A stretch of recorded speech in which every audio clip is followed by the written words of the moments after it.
Assalamualaikum warahmatullahi wabarakatuh.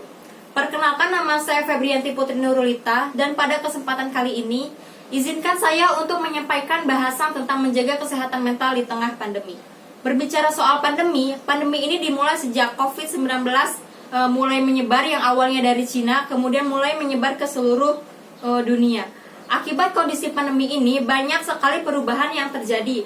Semua orang pasti mengalami perubahan sebagai dampak dari COVID-19.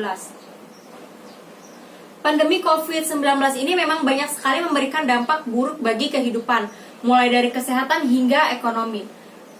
Kemudian akhir-akhir ini banyak sekali diperbincangkan oleh orang-orang itu kesehatan mental. Banyak orang-orang masyarakat Indonesia ini yang mengalami stres, bosan, depresi hingga frustasi akibat pandemi COVID-19. Bagaimana tidak, kita harus berdiam diri di rumah. Pada awal-awal pandemi pasti banyak orang yang merasa ketakutan keluar rumah sehingga banyak melakukan aktivitas itu di rumah. Kemudian kita ada pembatasan sosial berskala besar di mana orang-orang tidak boleh melakukan mobilitas, kemudian menjaga jarak. Banyak sekali orang-orang yang merasakan stres akibat hal tersebut gitu. Kemudian sebelum berbicara mengenai bagaimana menjaga kesehatan mental, saya akan menjelaskan tentang definisi sehat terlebih dahulu.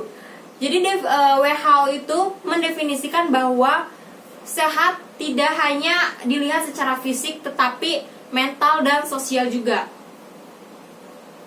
Jadi sehat itu mencakup fisik, mental, dan sosial. Tidak hanya sekedar seseorang ini tidak punya penyakit, dia dikatakan sehat, tapi sehat juga membicarakan tentang kesehatan mental. Maka dari itu kita perlu untuk menjaga kesehatan mental kita di tengah pandemi seperti sekarang ini. Kemudian hal apa sih yang dapat kita lakukan? Nah, di antaranya adalah menjaga pola hidup sehat, seperti istirahat yang cukup, kemudian konsumsi makanan yang sehat seperti vitamin, sayur, banyak-banyak minum air putih, kemudian buah-buahan, serta melakukan olahraga teratur kurang lebih 30 menit.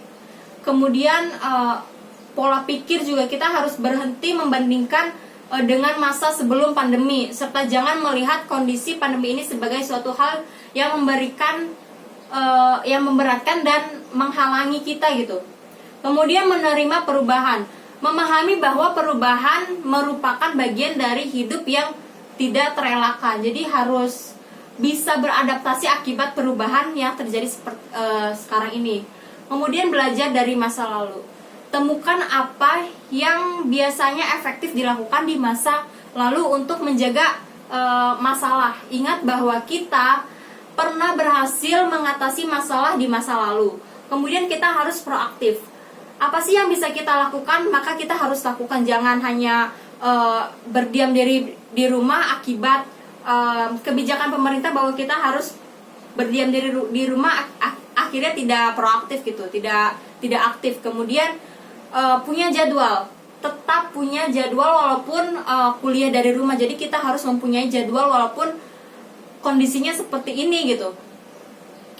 Kemudian temukan ritme belajarmu, karena kan pasti di masa pandemi ini kita jadi bosan, ngeluh gitu kan. Jadi harus temukan ritme supaya belajarnya itu makin semangat. Kemudian temukan kekuatan. Maksudnya apa sih? Jadi kita harus bisa menemukan apa sih hobi kita, apa sih sesuatu yang bisa kita ekspresikan di masa pandemi ini untuk bisa lebih produktif. Kemudian pandemi COVID-19 ini memberikan banyak sekali perubahan pada kehidupan kita. Dengan adanya perubahan-perubahan yang terjadi, kita sangat perlu untuk beradaptasi dengan kondisi tersebut. Nah, tentunya tidak mudah untuk beradaptasi dengan situasi pandemi ini.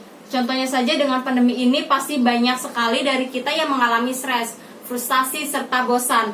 Oleh karena itu penting sekali untuk kita dapat menjaga kesehatan mental di tengah pandemi.